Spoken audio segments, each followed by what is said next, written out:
Prophets versus empires. This podcast was originally recorded in Hebrew and features AI-generated English dubbing. The voices are not those of the original speaker. Recap of Chapter 4, Empires as Tools for Fulfilling the Law of Karma. In the previous episode, we ventured back to the final years of the First Temple period, where we discovered a revolutionary truth. Empires are merely instruments of divine justice. We saw how the prophets Zephaniah, Huldah, and Jeremiah warned King Josiah that despite his reforms, the judgment was already sealed. Most remarkable was Jeremiah's description of Nebuchadnezzar, Israel's enemy, as my servant, revealing that even cruel conquerors are simply executors of the law of cause and effect. We learned that God doesn't personally punish or reward, but rather his perfect system of laws automatically brings to each person exactly what they have sown. We witnessed this principle in action through personal stories and recognized that even Hamas understands this logic. The profound truth emerged. Sophisticated weapons and political strategies cannot save us from karmic justice. Only alignment with eternal moral values can. Chapter 5. The righteous. The logic that the intellect will never be able to understand. The righteous is the foundation of the world. Proverbs 10:25. From everything said so far, it is clear that the prophets place the responsibility for the condition of the people and the land not on the leaders of the empires, who are merely the executors of the law of cause and effect, but on the shoulder of those closest to the divine power, the priests, who were also supposed to serve as the spiritual leadership of the people.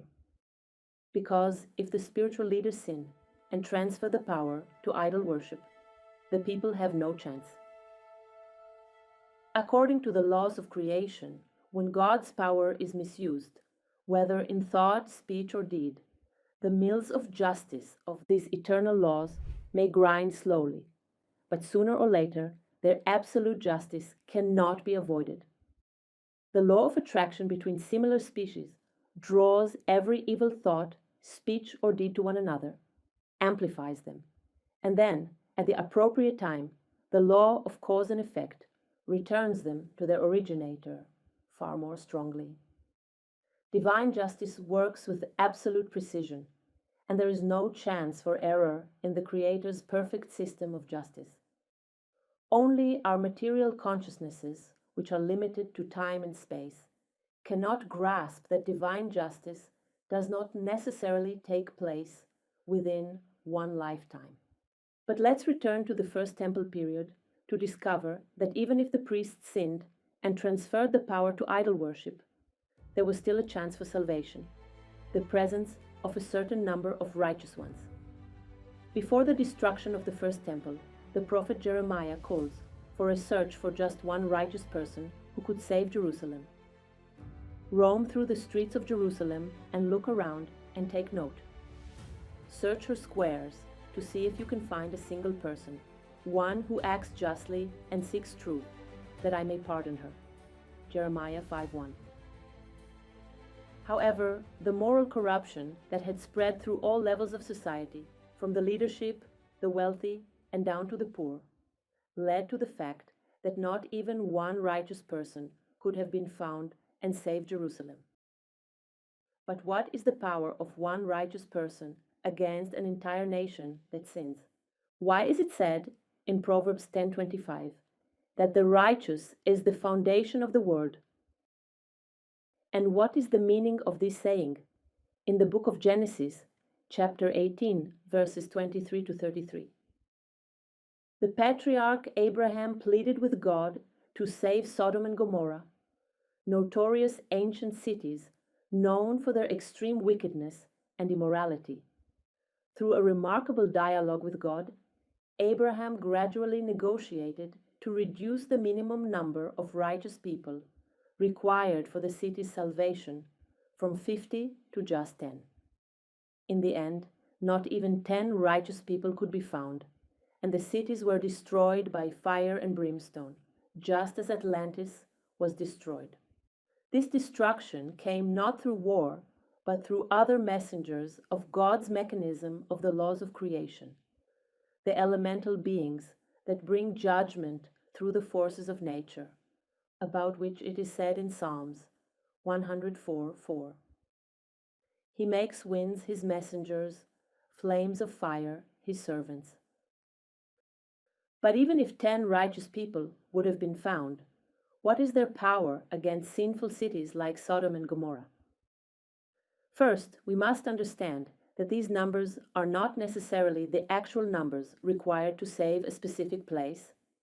Rather, these numbers are a code, teaching us that in the balance of powers, according to the laws of creation, quality is far more important than quantity. We must also understand that the righteous person is not a leader. Certainly, he cannot be a political leader, but he is not even a spiritual leader, a prophet or a priest. The righteous ones are usually hidden from the public eye. You definitely won't find them on social media, and are often found on the margins of society. The righteous person is without ego, completely pure, and doesn't need to work on himself to maintain purity. Rather, this is his natural state. And being such, he serves as a channel for transmitting the neutral power to the Word in its original and pure form, without even being aware of it himself. Throughout history, there has always been a minority of righteous men and women among humanity. It is solely because of their existence that the world continues to receive a supply of pure power, and that is why it is said that upon them the world stands. This is also why it is said that light is sown for the righteous, Psalms 97:11, because the righteous person spreads light in the word. The reason for this is that if the divine power is channeled toward good, it remains undimmed in its original purity, and that way accumulates strength much more powerfully. Whereas, along with the dimming, which occurs when power is channeled toward impure things, a weakening also occurs simultaneously. Therefore, the absolute purity of the power that the righteous person transmits is what will always be most effective and be the decisive factor in any final struggle. The destruction of Jerusalem by Nebuchadnezzar or the destruction of Sodom and Gomorrah by the elemental beings could have been prevented had there been found even a small number of righteous ones, whose pure transmission of power could have delayed or weakened the karmic effect upon an entire population, similar to how pure water can dilute polluted water to a level where the pollution becomes negligible.